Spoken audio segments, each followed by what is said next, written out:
bonito es esto.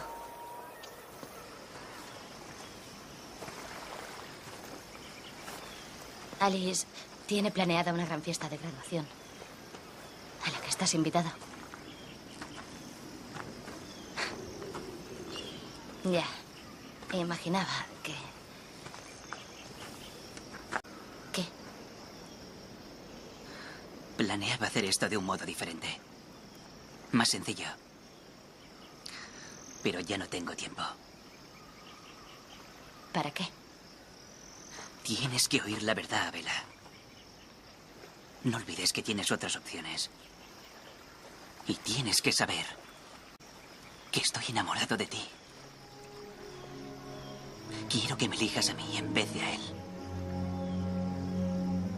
Creía que lo entendías. No es eso lo que siento por ti. No me lo trago. ¿Qué es lo que no te tragas? Es lo que siento.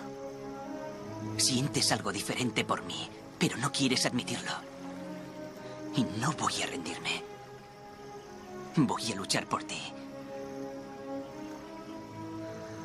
Hasta que tu corazón deje de latir.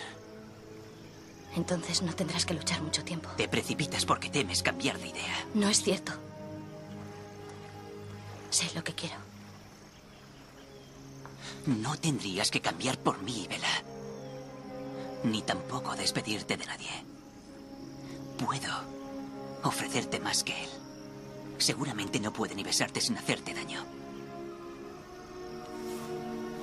¿Lo sientes? Carne y hueso y calidez.